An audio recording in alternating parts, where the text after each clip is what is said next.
Good evening friends and audience. আশা করি সবাই ভালো আছেন। আমি ডক্টর আশিস মজুমদার। আজ আপনাদের সাথে আরেকটি লেসন শেয়ার করব।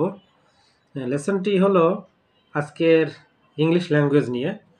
তো গতকাল মেডিকেল লেসন শেয়ার করেছিলাম। সাধারণত একদিন মেডিকেল লেসন থাকে, আরেকদিন ইংলিশ ল্যাঙ্গুয়েজের লেসন থাকে। তো আজকের টপিকটি হচ্ছে যে আমরা ডে টু ডে লাইফে অনেক সময় কথা বলার সময়, বা স্পিকিংয়ের সময় আমরা কিছু টার্ম ব্যবহার করে থাকি। ঠিক আছে, এই টার্মগুলো অনেক সময় আমরা অনেকে জানি, অনেকে জানি না। তো সেরকম একটা মজার জিনিস আজকে আপনাদের মধ্যে শেয়ার করব, আশা করি ভালো লাগবে। তো বিষয়টি এমন, আমরা অনেক সময় বন্ধু মহলে আড্ডা দেওয়ার সময়, বা অনেক সময় বন্ধু ছাড়া অনেক সময় কলিগদের মধ্যে হতে পারে, অফিসে হতে পারে, অন্য কোথাও হতে পারে।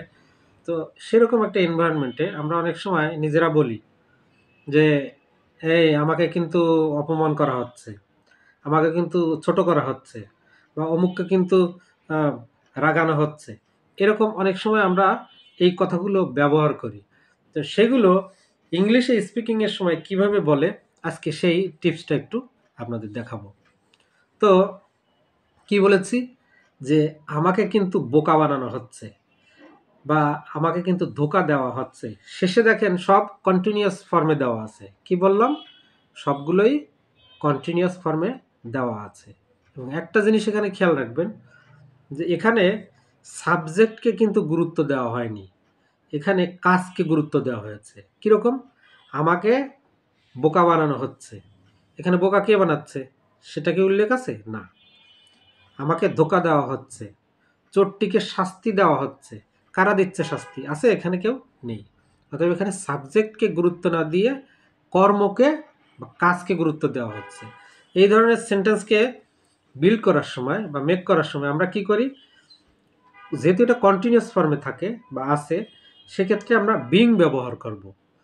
বিং ব্যবহার করে ভার্বের সাথে পাস্ট পার্টিসিপেল যোগ করতে হয়। তো ঠিক আছে, ভার্বের পাস্ট পার্টিসিপেল যখন হবে আর তার আগে যখন বিং থাকবে, তাহলে সেন্টেন্সটা কোন রূপে হয় বা এর ফরম্যাটটা কীরকম হয় চলেন একটু দেখে নিই। আচ্ছা, যদি বলা হয় আমাকে ধোকা দেওয়া হচ্ছে, আগে বুঝতে হবে ধোকা ইংলিশটা কি? ডিসিভ। তাহলে আমি কি বলবো? আমাকে ধোকা দেওয়া হচ্ছে, আই অ্যাম বিং ডিসিভড। এটা খেয়াল রাখতে হবে, এটা কিন্তু প্যাসিভ ফরম্যাটে। ঠিক আছে, প্যাসিভ ফরম্যাট মানে যেখানে কর্মকে বেশি গুরুত্ব দেওয়া হয়, এখানে সাবজেক্ট সাইলেন্ট থাকে।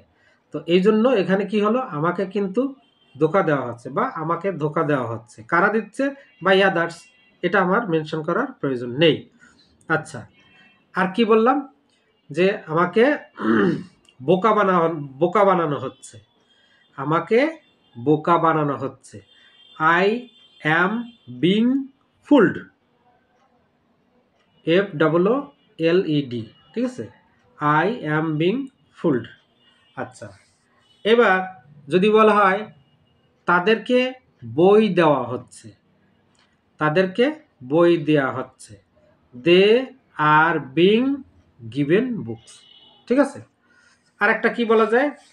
যে তাকে অপমান করা হচ্ছে, তাকে অপমান করা হচ্ছে, হি ইজ বিং ইনসাল্টেড, অথবা শি ইজ বিং ইনসাল্টেড। তাহলে এই ধরনের কথা বা এই ধরনের সেন্টেন্সের ফরম্যাটটা কীরকম হয়? বিং দিয়ে ভার্বের পাস্ট পার্টিসিপেল যোগ করতে হয়।